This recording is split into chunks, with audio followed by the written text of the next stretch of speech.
করোনায় দেশে আরো 50 জনের মৃত্যু।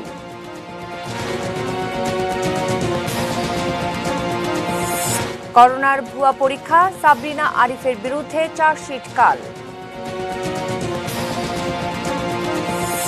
পাপিয়ার সোয়া 6 কোটি টাকা অবৈধ সম্পদ, দুদকের মামলা। বৈদেশিক মুদ্রার রিজার্ভে রেকর্ড, আত্মতুষ্টির সুযোগ নেই বললেন অর্থনীতিবিদ। এটিএন নিউজের আমার শহর আমার দায়িত্ব, প্রশংসা 2 মেয়রের।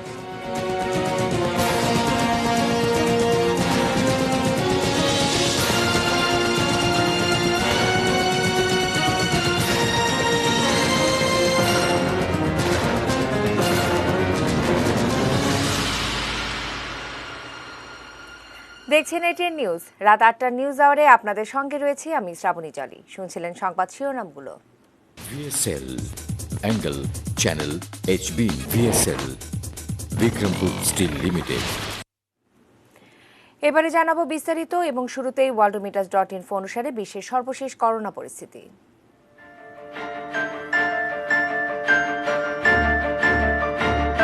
সারা বিশ্বে আক্রান্ত 1,84,89,613 জন, সুস্থ হয়েছেন 1,17,16,827 জন এবং মৃত্যু হয়েছে 6,98,510 জনের। এদিকে বাংলাদেশে মোট আক্রান্ত 2,44,020 জন, সুস্থ হয়েছেন 1,39,860 জন এবং এই পর্যন্ত মৃত্যু হয়েছে 3,234 জনের। দর্শক, যেমনটি জানাচ্ছিলাম যে করোনা ভাইরাসে আক্রান্ত হয়ে দেশে আরও 50 জনের মৃত্যু হয়েছে। এই নিয়ে মৃতের সংখ্যা দাঁড়িয়েছে 3,234 জনে। নতুন করে শনাক্ত হয়েছেন 1,918 জন। মঙ্গলবার দুপুরে করোনা ভাইরাস সংক্রান্ত নিয়মিত অনলাইন স্বাস্থ্য বুলেটিনে এই তথ্য জানানো হয়। 24 ঘন্টা যা নমুনা পরীক্ষা হয়েছে তাতে শনাক্ত হয়েছে 1,918 জন। এই পর্যন্ত শনাক্ত হয়েছে 2,44,020 জন। 24 ঘন্টা শনাক্তের হার 24.87% এবং এ পর্যন্ত শনাক্তের হার 20.31%। 24 ঘন্টায় সুস্থ হয়েছেন 1,955 জন। এ পর্যন্ত সুস্থ 1,39,860 জন। 24 ঘন্টায় মৃত্যুবরণ করেছেন কোভিড-19 আক্রান্ত হয়ে 50 জন। এ পর্যন্ত মৃত্যুবরণ 3,234 জন। শনাক্ত বিবেচনায় মৃত্যুর হার 1.33%। চীনের একটি বেসরকারি ওষুধ কোম্পানি বাংলাদেশে করোনা ভ্যাকসিনের 3য় ধাপের ট্রায়াল করার প্রস্তাব দিয়েছে, একথা জানিয়েছেন স্বাস্থ্যসেবা বিভাগের সচিব আব্দুল মান্নান। তিনি বলেছেন, সব দিক বিবেচনা করে সিদ্ধান্ত নেবে সরকার। এদিকে আইসিডিডিআরবির মাধ্যমে এই প্রস্তাব এসেছে জানিয়ে সচিব জানান, এজন্য কমপক্ষে 4,200 জন স্বেচ্ছাসেবকের দরকার হবে। কোম্পানিটি এই বাংলাদেশে তারা ওই যে ভ্যাকসিনের, আপনারা জানেন যে 3rd ফেজে তারা ট্রায়াল করতে চায়। 3rd ফেজ ট্রায়াল ইতিমধ্যে তারা 1st এবং 2nd ফেজ তারা সম্পন্ন করেছে। বাংলাদেশের স্বাস্থ্যকর্মী যারা আছে, বিশেষ করে একেবারে আমাদের ওয়ার্কাররা যারা হসপিটালে কাজ করছে, কোভিড হসপিটালে, সেই হসপিটালে কর্মরত স্টাফদের, কর্মীদের মধ্যে তারা এই ট্রায়ালটা করতে চায়। এদিকে করোনা থেকে সেরে উঠলেও মৃত্যুর ঝুঁকিতে থাকছেন অনেকেই। বিশেষ করে বয়স্ক এবং বিভিন্ন রোগে আক্রান্তদের করোনার পরপরই শারীরিক নানা জটিলতায় আক্রান্ত হবার আশঙ্কা বেশি বলে মনে করছেন চিকিৎসকরা। সাবেক প্রধান তথ্য কমিশনার ও ঢাকা বিশ্ববিদ্যালয়ের প্রাক্তন অধ্যাপক গোলাম রহমান সপরিবারে করোনা আক্রান্ত হন মে মাসের শেষের দিকে। করোনা থেকে বাঁচতে সর্বোচ্চ সতর্কতা অবলম্বন করলেও ছেলের বাসায় গিয়ে করোনা আক্রান্ত হন বাসার 5 জন। এর মধ্যে 4 জনই বাসায় থেকে চিকিৎসা নিলেও স্ত্রী নাইমারা হোসেনকে হাসপাতালে ভর্তি করতে হয়। প্রিকশনস কিংবা সতর্কতা, সেটাকে আমি বলবো যে প্রায় 100 না হলেও 99% নিয়েছি আমরা, সজ্ঞানে যতটুকু পারা যায়। আমরা খুবই কনফাইন্ড ছিলাম। কয়েকদিনের মধ্যে সবারই করোনা নেগেটিভ ফলাফল আসে। করোনা নেগেটিভ হলেও অন্যান্য জটিলতায় হাসপাতালেই থাকতে হয় নাইমারা হোসেনকে। 52 দিন লড়াই করে 21 জুলাই মারা যান নাইমারা হোসেন। 40 বছরের দাম্পত্য সঙ্গী হারিয়ে এখন স্মৃতি আঁকড়ে আছেন অধ্যাপক গোলাম রহমান।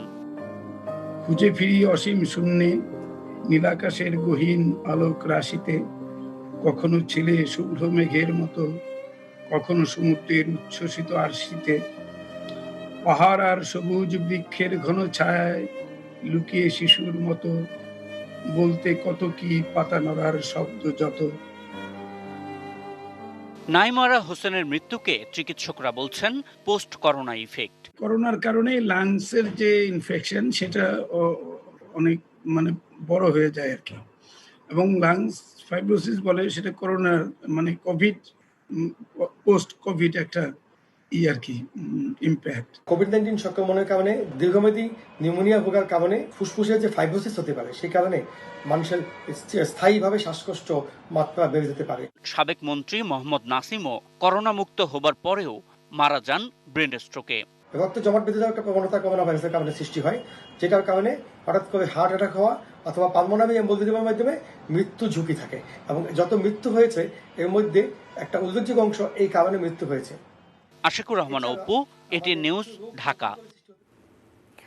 করোনার ভুয়া রিপোর্ট দেওয়ার অভিযোগে মামলায় জেকেজি ডাক্তার সাবরিনা ও তার স্বামী আরিফুল হক চৌধুরী সহ 6 জনের বিরুদ্ধে আগামীকাল চার্জশিট দিচ্ছে গোয়েন্দারা।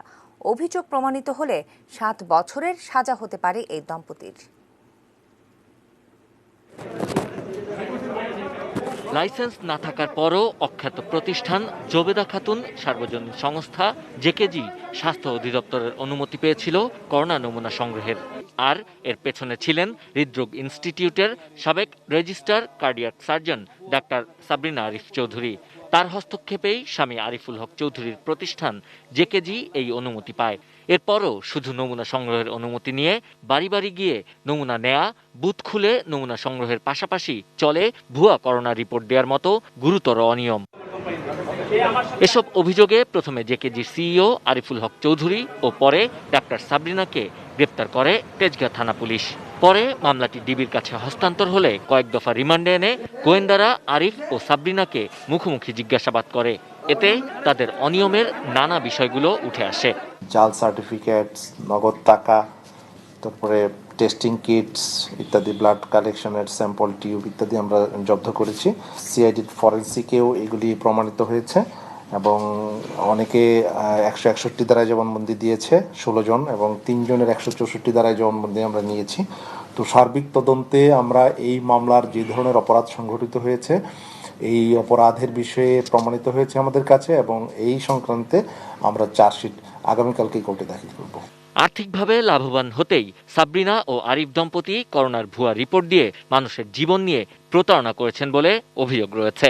এককভাবে না, এটা একটা 34, এটা একটা কমন ইন্টেনশন নিয়েই তারা সবাই মিলে এই প্রতারণাটা করেছে। এবং প্রতারণায় বিভিন্ন পার্সন, বিভিন্ন যারা অ্যাকিউজড ইন্ডিভিজুয়ালি তারা ক্রাইমটা ইন্ডিভিজুয়াল লেভেলে তাদের কোর্স অফ অ্যাকশন ছিল, কোর্স অফ ক্রিমিনাল অ্যাক্ট ছিল। জেকেজির বিরুদ্ধে আনা অভিযোগের বিষয়ে শুরু থেকেই নিজের সম্পৃক্ততার কথা অস্বীকার করে আসছিলেন ডাক্তার সাবরিনা। শুরুতে তাকে বাঁচাতে স্বামী আরিফ নানা কৌশল নিলেও শেষ রক্ষা হয়নি এই দম্পতির। Sabbir Ahmed, ATN news, Dhaka. Hotel ওয়েস্টিনে টানা 375 রাত থেকেছেন যুবলীগের বহিষ্কৃত নেতা শামীমা নূর ওরফে পাপিয়া।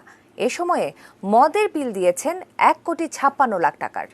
দুর্নীতি দমন কমিশন দুদক তার 6,24,00,000 টাকার অবৈধ সম্পদের সন্ধান পেয়ে মামলা করেছে। তাওহিদ সৌরভ জানাচ্ছেন বিস্তারিত। নরসিংদী জেলা যুব মহিলা লীগের বহিষ্কৃত সাধারণ সম্পাদক শামীমা নূর ওরফে পাপিয়ার আইসি জীবনের ছন্দপতন হয় চলতি বছরের ফেব্রুয়ারি মাসে। র্যাব তাকে আটক করার পর হোটেল ওয়েস্টিনে পাপিয়ার বিলাসী জীবন আলোচনায় উঠে আসে। এরপর পাপিয়া এবং তার সঙ্গীদের এই জীবনের উৎস খোঁজা শুরু করে দুদক। অনুসন্ধান কর্মকর্তা জানতে পারেন ওয়েস্টিনের 25টি কক্ষ ভাড়া করে মাসের পর মাস থেকেছেন পাপিয়া এবং তার সঙ্গীরা। সেখানে 3,23,00,000 টাকারই বিল দিয়েছেন তারা। মদ পান করেছেন 1,56,00,000 টাকার। স্পা করতে ব্যয় করেছেন 3 লাখ টাকা, আর খাবারের পেছনে ব্যয় ছিল 16 লাখ টাকারও বেশি। অন্যদিকে শপিংও করেছেন 40 লাখ টাকার। অনুসন্ধানকালে এইটুকু পাওয়া গিয়েছে এবং তিনি অত্যন্ত বিলাসবহুল জীবন যাপন করতেন এবং তিনি যে জ্ঞাত আয় বহির্ভূত সম্পদ অর্জন করেছেন এই সম্পদ দ্বারা এই বিলাসবহুল জীবন যাপন করতেন। এই বিষয়গুলো আমাদের অনুসন্ধানে বেরিয়ে এসেছে। পাপিয়ার 6 কোটি 24 লাখ টাকারও বেশি সম্পদের সন্ধান পেয়েছে দুদক। রাজধানীতে তার ফ্ল্যাট ও গাড়ি রয়েছে, তবে এসব সম্পদের আয়ের কোনো বৈধ উৎস দেখাতে পারেননি পাপিয়া।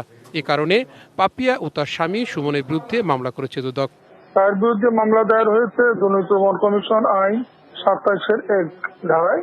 এই আইনে সর্বোচ্চ সাজা হলো 10 বছর। পরবর্তী পদক্ষেপ হলো তদন্তকারী কর্মকর্তা নিয়োগ করা হবে। তদন্তকারী কর্মকর্তা কমিশনের অনুমোদন করবে, চার্জশিট প্রদান করবেন। সেটি প্রদানের পর যদি মামলাটি আদালতে বিচারে প্রমাণ হয় তাহলে আসামিদের সর্বোচ্চ শাস্তি হতে পারে।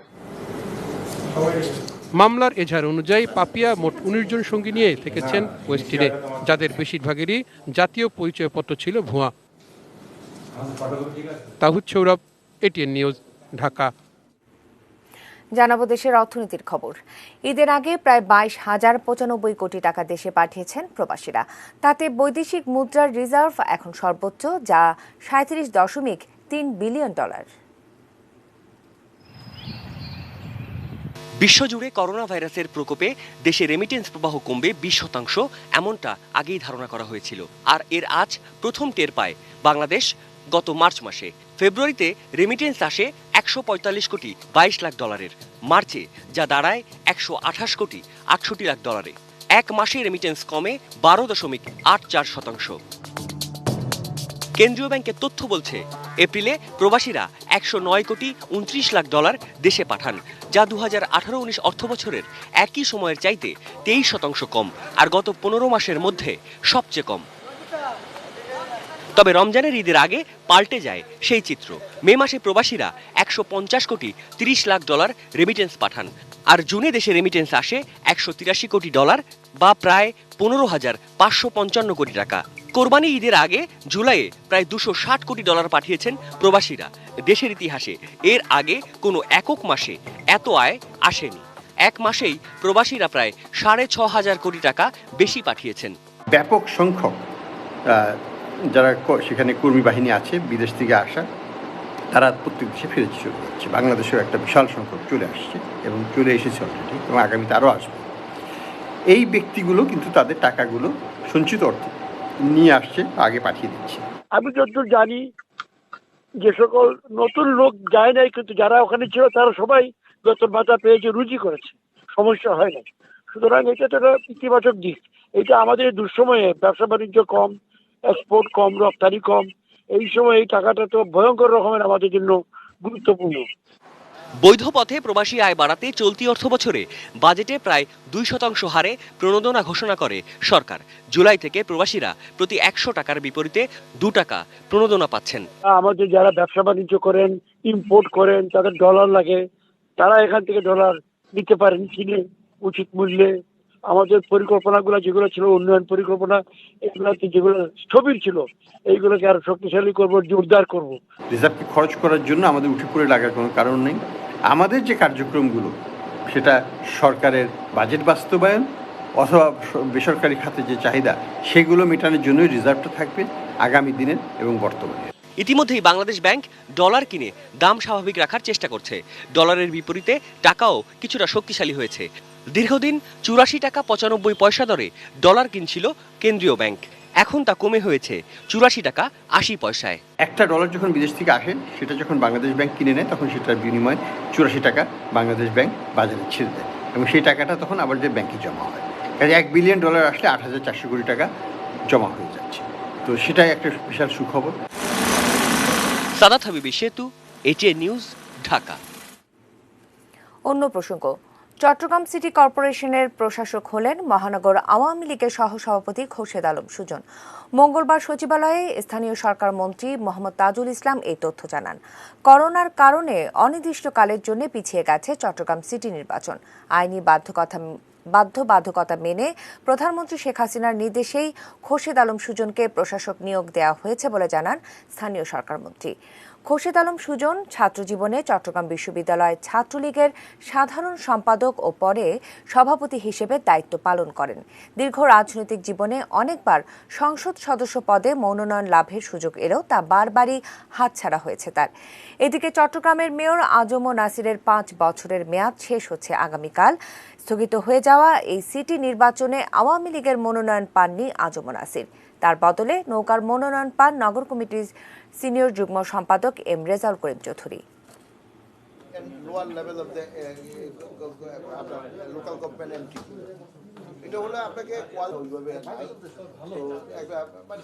মোহাম্মদ খুরশেদ আলম সুজনকে চট্টগ্রাম সিটি কর্পোরেশনের প্রশাসক হিসেবে নিয়োগ দান করেছেন এবং তিনি ছাত্র রাজনীতি করেছেন, বঙ্গবন্ধুর আদর্শের একজন সৈনিক এবং সাবেক মেয়র মহিউদ্দিন সাহেবের সাথে তার একটা ঘনিষ্ঠতার কারণে সিটি কর্পোরেশনের অনেক ব্যাপারেই তিনি অবহিত।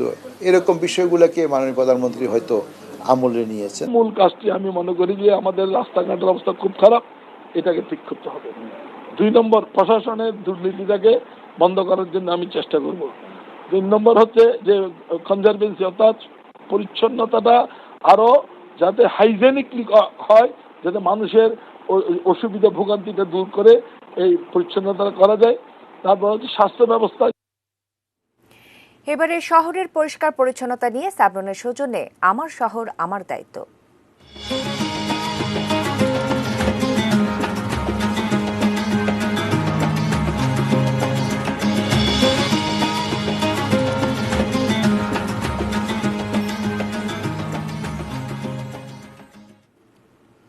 পরিচ্ছন্ন নগরীর জন্য প্রয়োজন নাগরিক এবং কর্তৃপক্ষের সচেতনতা। সামাজিক দায়বদ্ধতা থেকেই 8 বছর ধরে ঈদুল আজহায় এই সচেতনতার বিষয়টি নিয়ে কাজ করছে এটিএন নিউজ। আর এই ভূমিকার প্রশংসা করেছেন ঢাকার 2 সিটি মেয়র। এটিকে অনন্য উদাহরণ হিসেবেই দেখছেন তারা। একে আজাদের রিপোর্ট। একটা সময় ছিল যখন দিনের পর দিন কোরবানির পশুর বর্জ্য পড়ে থাকত সড়কে, অলিগলি, ড্রেনে। এর দুর্গন্ধে দুর্বিষহ হয়ে উঠত নগরবাসীর জীবন। এখন অনেকটাই বদলে গেছে সেই পরিস্থিতি। নিজের আঙিনা ও এর আশপাশ পরিচ্ছন্ন রাখা কেবলই কি সংশ্লিষ্ট কর্তৃপক্ষের দায়িত্ব, নাকি দায় আছে নাগরিকদেরও? মানুষকে সচেতন করার প্রয়াসে 8 বছর আগে মাঠে নামে এটিএন নিউজ। আমাদের কাছে তো দাবি করে যে আমরা যেন বলে দেই। আমি আসলে ওই মানুষটির বা ওই মানুষগুলোর কাছে দাবি করেছি যে ওয়াই নট ইউ, আপনি তো আমাকে বলছেন আপনার বাড়ির ময়লাটা কেন মেয়র পরিষ্কার করে দিবে, কোরবানিটা তো আপনি করলেন, মাংসটা তো আপনি ঘরে নিয়ে চলে গেলেন, তারপরে বাকিগুলা কেন অন্যরা।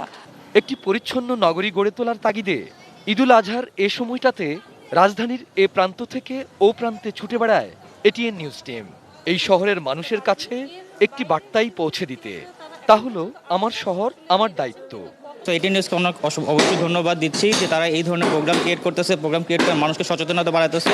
এবং এই সচেতনতা বাড়ানোর কারণে কিন্তু আগের থেকে মানুষ কিন্তু এখন অনেক ডেভেলপ হয়ে আসতেছে। মানুষ ভুল করতেছে, আপনাদের কিছু থেকে শিখতেছে, তো শিক্ষাটার মাধ্যমে কিন্তু ভালো একটা পরিস্থিতি যায়। গণমাধ্যম নিছক বিনোদনের জন্য নয়, রয়েছে সামাজিক দায়বদ্ধতাও। এবারের পারফরমেন্সে নিশ্চয়ই এটিএন নিউজ নয়, আমি বলছি যে সব মানুষ, সবাই যারা পার্টিসিপেট করেছেন, সবাই যারা ভালোবেসে এই শহরে আছেন, ঘরে আছেন, নিয়ম মানছেন, কোরবানির নিয়মটাও মেনেছেন, পরিষ্কার পরিচ্ছন্নতার নিয়ম মেনেছেন, ঘরে থেকে নিয়ম মেনেছেন, সুস্থ আছেন এবং শেষ পর্যন্ত মানে নারীর টানে আসলে এখানেই আছেন। তো তাদের সকলের সাফল্য আমার কাছে মনে হয় এটা। কোরবানির পশুর বর্জ্য অপসারণে বেড়েছে ঢাকার 2 সিটি কর্পোরেশনের তৎপরতা। এবার মেয়রদের 24 ঘন্টার চ্যালেঞ্জ পূরণ হয়েছে অনেকটাই। যে প্রোগ্রামটা যেটা আছে আমার শহর আমার দায়িত্ব, এটি অবশ্যই নগরবাসীকে যে অনুপ্রেরণা দিয়েছে। সিটি কর্পোরেশনের কাউন্সিলররা সহ, মহিলা কাউন্সিলর সহ, আমাদের পরিষ্কার পরিচ্ছন্ন কর্মী সহ তারাও কিন্তু একটা অনুপ্রাণিত হয়েছে যে আমার শহর আমার দায়িত্ব। এটিএন নিউজের এই অনুষ্ঠানটা আমাদেরকে যথেষ্ট সহযোগিতা করেছে, বিশেষ করে জনগণের, ঢাকা শহরের আমরা যারা বাস করি আমাদের মধ্যে একটি দায়িত্বশীলতা এবং সচেতনতা বৃদ্ধি, এটা অত্যন্ত গুরুত্বপূর্ণ ভূমিকা পালন করেছে। এর জন্য আমি এটিএন নিউজকে ধন্যবাদ জানাই।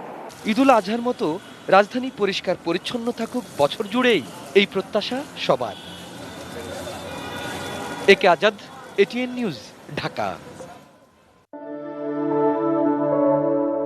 জীবনে প্রতিদিন প্রতি মুহূর্তে জীবাণুমুক্ত থাকার কন্ট্রোল হাতে রাখি বলেই আমরা নিশ্চিন্ত। Savlon complete family protection. দর্শক, ৮টার নিউজ আওয়ারের সময় হলো বাজিত স্টিল বিরতি। ফিরে এসে আরো যা থাকছে।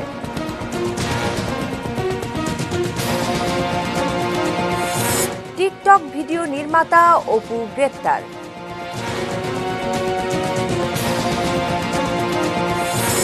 হবিগঞ্জের হাওরে নৌকাডুবি, একই পরিবারের ৩ জনের মৃত্যু।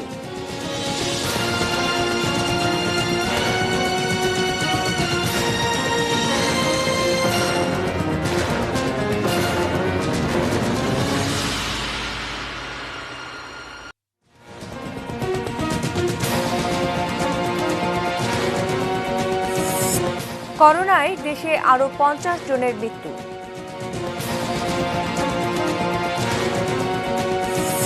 করোনার ভুয়া পরীক্ষা, সাবরিনা আরিফের বিরুদ্ধে চার্জশিট কাল। পাপিয়ার সোয়া ৬ কোটি টাকা অবৈধ সম্পদ, দুদকের মামলা। বৈদেশিক মুদ্রার রিজার্ভে রেকর্ড, আত্মতুষ্টির সুযোগ নেই বললেন অর্থনীতিবিদ। এটিএন নিউজের আমার শহর আমার দায়িত্ব, প্রশংসা ২ মেয়রের।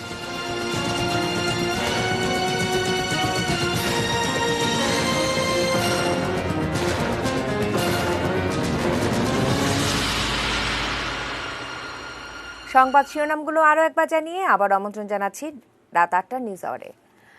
সামাজিক যোগাযোগ মাধ্যমে খুব সহজে জনপ্রিয়তা পাওয়ার আকর্ষণ কাল হয়ে দাঁড়াচ্ছে অনেক তরুণের জন্য। হঠাৎ পাওয়া এই পরিচিতি পাল্টে দিচ্ছে তাদের জীবনযাপন। অনেকেই জড়িয়ে পড়ছে অপরাধে।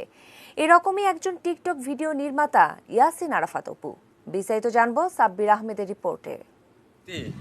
জিএপের টাকা খায়, সে মানুষ না, সে মানুষ না, সে ফেরেশতা। ভিডিওগুলোতে নেই মজার বা আনন্দের কিছু, বেশিরভাগই অশ্লীল গালি আর আজে বাজে কথায় ভরা। এ ধরনের টিকটক ভিডিওর নির্মাতা ইয়াসিন আরাফাত অপু, সামাজিক মাধ্যমে যার পরিচিতি অপু ভাই নামে। ডিয়ার কাকিমা, অন্যের মেয়ের দিকে না তাকিয়ে না নিজের মেয়ের দিকে দেখুন, না হলে দেখা গেল বিয়ে 2 দিন আগে ডাক শুনতেছে। রোববার উত্তরা ৬ নম্বর সেক্টরে দলবল নিয়ে রাস্তা বন্ধ করে এরকমই টিকটক ভিডিও তৈরি করছিলেন অপু। এ সময় গাড়ির জন্য রাস্তা ছেড়ে দিতে হর্ন দিলে গাড়ির আরোহীদের বেধড়ক পিটিয়ে জখম করে অপু ও তার সাঙ্গপাঙ্গরা। এ ঘটনায় উত্তরা পূর্ব থানায় অপু সহ ৮ জন ও অজ্ঞাতনামা ২০ থেকে ২৫ জনকে আসামি করে মামলা হলে অপু ও তার এক সহযোগীকে গ্রেপ্তার করে পুলিশ। টিকটকের কাজকর্ম নিয়ে সে আছে, তার সঙ্গীরা এবং সে কিশোর গ্যাংয়ের সাথে কোনো ধরনের সম্পৃক্ততা আছে কিনা এই জিনিসটা আমরা তদন্ত করে দেখছি। তবে আমরা ধারণা করছি যে কিশোর গ্যাং হিসেবে নিজেদেরকে আত্মপ্রকাশের একটি জোর প্রচেষ্টা তারা চালিয়ে যাচ্ছে। ১ বছর আগে নোয়াখালী থেকে ঢাকায় এসে টিকটক ভিডিও তৈরি করে সামাজিক যোগাযোগ মাধ্যমে পরিচিতি পেতে থাকে অপু। লেখাপড়ার গণ্ডি খুব একটা পেরোতে না পারলেও চুলের বাহারি রং আর পশ্চিমা ঢঙে অভ্যস্ত হয়ে পড়ে সে। অপুর মতো এমন অনেকেই আছেন যারা এ ধরনের টিকটক ভিডিও করে জনপ্রিয়তা পাচ্ছেন। দৃষ্টি আকর্ষণের নানান কায়দা কানুন থাকতে পারে, কাজে টিনেজারদের মধ্যে আমরা যদি মনে করি যে তাদের রেশনাল ফ্যাকাল্টি কাজ করছে না, যৌক্তিকভাবে চিন্তা করতে পারছে না, খুব দ্রুত স্টার হয়ে যাওয়া, কাজে অনেক ঝুঁকিপূর্ণ কাজে সে নিজেকে ইনভলভ করতে পারে। কাজে তাদের যে নর্মাল জীবনযাপন বা স্বাভাবিক জীবনযাপন, এই জীবনযাপন তারা পরিবার থেকে, সমাজ থেকে, শিক্ষা প্রতিষ্ঠান থেকে শেখে, তার বাইরে তারা চলে যেতে চায়। সংশ্লিষ্টরা বলছেন তরুণদের এ ধরনের কাজ থেকে বিরত রাখতে হলে এখন থেকেই যথাযথ নজরদারি প্রয়োজন। अपन ने जिन जिन को मारा है वो सब डॉन ही थे। Sabbir Ahmed, ATN news, Dhaka. জানাবো একটি দুর্ঘটনার খবর। হবিগঞ্জের বানিয়াচংয়ে হাওরে নৌকা ডুবে শিশুসহ একই পরিবারের ৩ জনের মৃত্যু হয়েছে। এখনও নিখোঁজ ৩ জন। স্থানীয়রা জানান দুপুরে উপজেলার রহমতপুর ৫ কেরির হাওরে ঢেউয়ের ধাক্কায় শ্যালো ইঞ্জিন চালিত একটি নৌকা ডুবে যায়। নৌকাটি ৬ যাত্রী নিয়ে শিবপাশা থেকে রহমতপুর যাচ্ছিল। নিখোঁজ হন যাত্রীরা। বিকেলে ফায়ার সার্ভিসের ডুবুরি দল আজমিরিগঞ্জ উপজেলার শিবপাশা হুকরা গ্রামের আলী নূর, তার বোন দোলন আক্তার ও ছেলে খোকনের মৃতদেহ উদ্ধার করে। বাকিদের খোঁজে কাজ করছে ফায়ার সার্ভিস।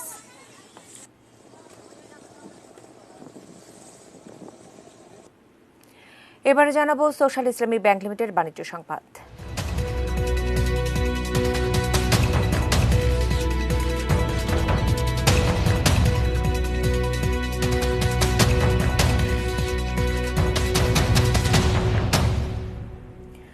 করোনার ধাক্কা সামলে উঠেছে শেয়ার বাজার। মঙ্গলবার ঢাকা ও চট্টগ্রাম স্টক এক্সচেঞ্জে মূল্য সূচকের বড় উত্থানের মাধ্যমে টানা 7 কার্যদিবস ঊর্ধ্বমুখী থাকল শেয়ার বাজার। মঙ্গলবার ডিএসইর প্রধান মূল্য সূচক ডিএসইএক্স আগের কার্যদিবসের তুলনায় 27 পয়েন্ট বেড়ে 4,299 পয়েন্টে উঠে এসেছে। এর মধ্যে টানা 7 কার্যদিবসের উত্থানে সূচকটি 203 পয়েন্ট বাড়ল। প্রধান সূচকের পাশাপাশি বড় উত্থান হয়েছে আরও 2 সূচকের। এর মধ্যে ডিএসই 30 সূচক 12 পয়েন্ট বেড়ে 1,454 পয়েন্টে দাঁড়িয়েছে। ডিএসইতে 147টি প্রতিষ্ঠানের শেয়ার ও ইউনিট দাম বাড়ার তালিকায় নাম লিখিয়েছে। বিপরীতে কমেছে 116টির, আর 91টির দাম অপরিবর্তিত রয়েছে। দিনভর বাজারে লেনদেন হয়েছে 676 কোটি 65 লাখ টাকা। লেনদেনের গতি বাড়ার দিনে টাকার অঙ্কে ডিএসইতে সব থেকে বেশি লেনদেন হয়েছে পায়োনিয়ার ইন্স্যুরেন্সের শেয়ার। এদিকে চট্টগ্রাম স্টক এক্সচেঞ্জের সার্বিক সূচক সিএএসপিআই বেড়েছে 64 পয়েন্ট। লেনদেন হয়েছে 17 কোটি 2 লাখ টাকা। এবারে জানবো মেটাল প্রেজেন্স কৃষি সংবাদ সুজলা সুফলা।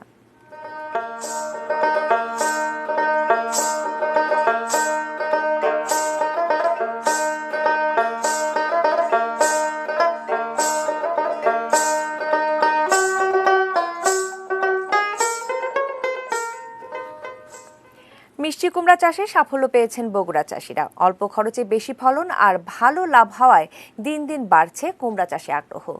জেলার কৃষক মকবুল হোসেন জানান, হাইব্রিড মিষ্টি কুমড়া চাষে ফলন অনেক বেশি পাওয়া যায়। তিনি কোনো কীটনাশক ব্যবহার করেন না, তার এতে ক্ষেতের কুমড়া চাহিদাও বেড়েছে। বেশি ফলন আর চাহিদার কারণে মকবুল হোসেনের মতো বগুড়ার বিভিন্ন এলাকার অনেকেই ঝুঁকছেন এই সবজি আবাদের দিকে। হাইব্রিড জাতের এক একটি কুমড়ার ওজন হয় 7 থেকে 8 কেজি। প্রতি কেজি কুমড়ার দাম 20 থেকে 25 টাকা দরে বিক্রি হয়।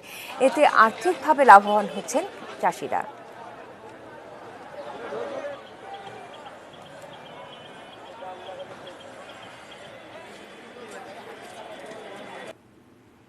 আবারও সময় হলো বায়াচিজ স্টিল বিরতি নেবার। ফিরে এসে আরও যা থাকছে।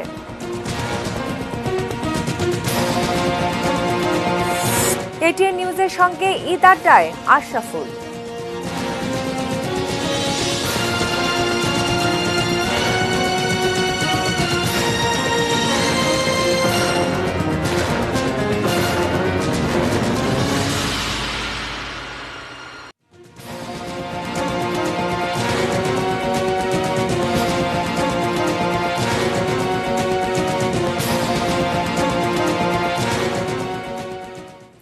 আবারও আমন্ত্রণ রাত 8টার নিউজ আওয়ারে। করোনার কারণে দীর্ঘ 137 দিন বন্ধ থাকার পর সীমিত আকারে খুলে দেওয়া হয়েছে রাঙ্গামাটির ঝুলন্ত সেতু। গত 18 মার্চ থেকে বন্ধ থাকার পর সকালে খুলে দেওয়া হয়েছে আকর্ষণীয় ও বিভিন্ন জায়গা থেকে ঘুরতে আসা পর্যটকদের প্রধান গন্তব্য রাঙ্গামাটি পর্যটন কমপ্লেক্স। পর্যটন কেন্দ্রের ব্যবস্থাপক সৃজন বিকাশ বড়ুয়া জানান, গত 4 মাসে প্রায় 1 কোটি টাকা ক্ষতি হয়েছে কেবল রাঙ্গামাটি পর্যটন কর্পোরেশনেরই। এরই মধ্যে কক্সবাজার, চট্টগ্রাম সহ বিভিন্ন জায়গায় পর্যটন কেন্দ্র চালু করা হয়েছে। তাই জেলা প্রশাসকের পরামর্শে সীমিত আকারে স্বাস্থ্যবিধি মেনেই পর্যটন কেন্দ্র খুলে দেওয়ার সিদ্ধান্ত নেওয়া হয়েছে। জানাবো দেশের বাইরের খবর।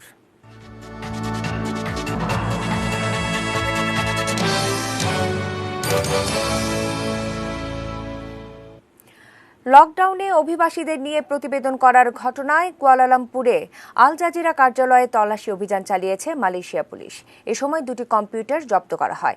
ঘটনার নিন্দা জানিয়ে একে গণমাধ্যমের স্বাধীনতার উপর সরকারের নগ্ন হস্তক্ষেপ বলে উল্লেখ করেছে আল জাজিরা। নিন্দা জানিয়েছে মানবাধিকার সংস্থা অ্যামনেস্টি ইন্টারন্যাশনাল। মঙ্গলবারের ওই অভিযান চালানো হয় রাষ্ট্রবিরোধী, মানহানি এবং যোগাযোগ মাধ্যমের লঙ্ঘন আইনে। করোনা মহামারীর সময় অভিবাসী শ্রমিকদের অবস্থা নিয়ে লকড আপ ইন মালয়েশিয়াস লকডাউন নামে একটি প্রোগ্রাম প্রচারিত হয়, যেখানে অভিবাসীদের দুর্দশার চিত্র তুলে ধরা হয়। ওই প্রতিবেদনে বাংলাদেশি অভিবাসী শ্রমিক রায়হান কবির মালয়েশিয়া সরকারের সমালোচনা করে বক্তব্য দেন। প্রতিবেদনটি প্রচারের পর রায়হানকে গ্রেফতার করা হয় এবং আল জাজিরার 7 সাংবাদিককে জেরা করা হয়। জেরায় তাদেরকে নির্যাতন, হত্যা ও সামাজিক মাধ্যমে ব্যক্তিগত তথ্য ফাঁসের হুমকিও দেওয়া হয়।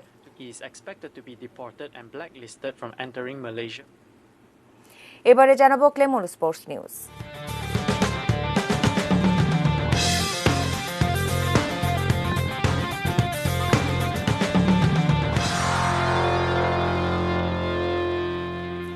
সিরিজের তৃতীয় ও শেষ ওয়ানডেতে আয়ারল্যান্ডের বিপক্ষে টস হেরে ব্যাট করছে England.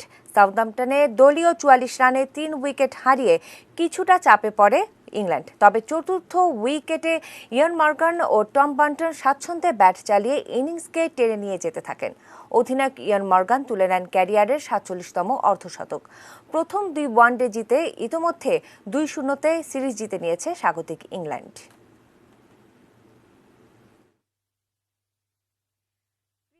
One day as two. Bowled him beautifully through the gates. It's a flat line. Reverse your decision to out. You're on. Nothing more than a. Do is give your partner the strike. Cricket ইতিহাসে সর্বকনিষ্ঠ centurion কিংবা টাইগারদের সাবেক অধিনায়ক, এত পরিচয় লাগে না তার। নামটা যে আশরাফুল। এই ঈদে আড্ডায় মেতেছিলেন এটিএন নিউজের সঙ্গে। চলুন ঘুরে আসা যাক মজার সেই আড্ডা থেকে।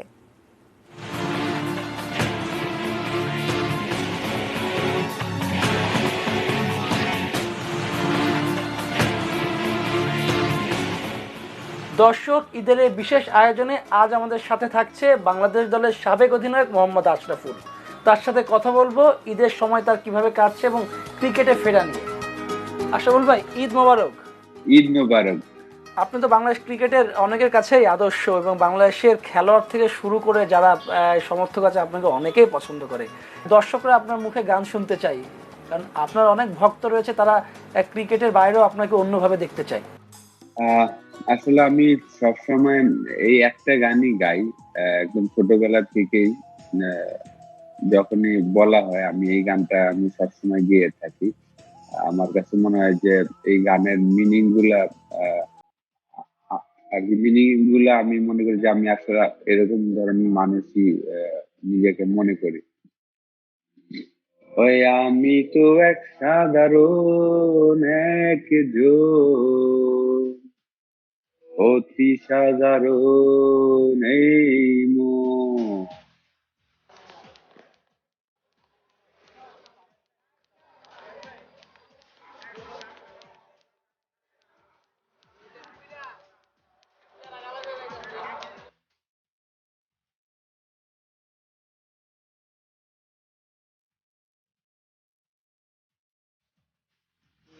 সাধারণ একজন, অতি সাধারণ এই মন, অথচ আমার ভালোবাসা সাধারণ। ও বন্ধুরে একবার ছুঁয়ে দেখো ইচ্ছেগুলোকে। অসংখ্য ধন্যবাদ আশরাফুল ভাই। ঈদ উপলক্ষে এটিএন নিউজের দর্শকদের উদ্দেশ্যে কি বলবেন? এটিএন নিউজের দর্শকদের সবাইকে ঈদ মোবারক। আশা করি আপনারা সবাই ভালো আছেন, ভালো থাকবেন, সেফ থাকবেন। অসংখ্য ধন্যবাদ আশরাফুল ভাই এটিএন নিউজের ঈদের এই বিশেষ আয়োজনে আমাদের সঙ্গে থাকার জন্য। আপনাকেও ধন্যবাদ। আশরাফুলের সঙ্গে আড্ডা শেষে আমরা শেষ করব রাত 8টা নিউজ আওয়ার। তবে শিরোনামগুলো জানিয়ে দিচ্ছি আরো একবার।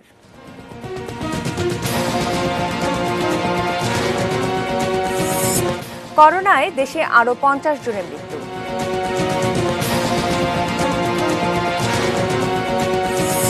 করোনার ভুয়া পরীক্ষা, সাবরিনা আরিফের বিরুদ্ধে চার্জশিট কাল।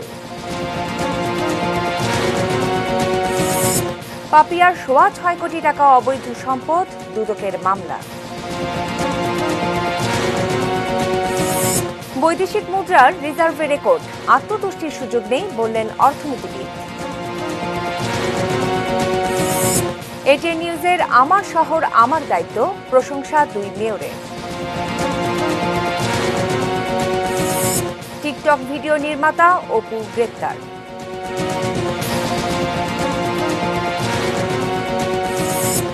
হবিগঞ্জের হাওরে নৌকাডুবি, একই পরিবারের 3 জনের মৃত্যু।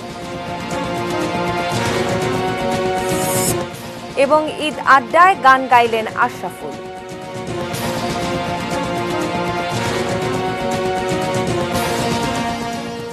দর্শক, এই ছিল রাত 8টার নিউজ আওয়ার। সঙ্গে থাকুন, দেখতে থাকুন এটিএন নিউজ। আর এটিএন নিউজের ব্রেকিং নিউজ আপনার মোবাইলে পেতে টাইপ করুন ST ART স্পেশাল এবং পাঠিয়ে দিন 5959 এই নম্বরে। ধন্যবাদ।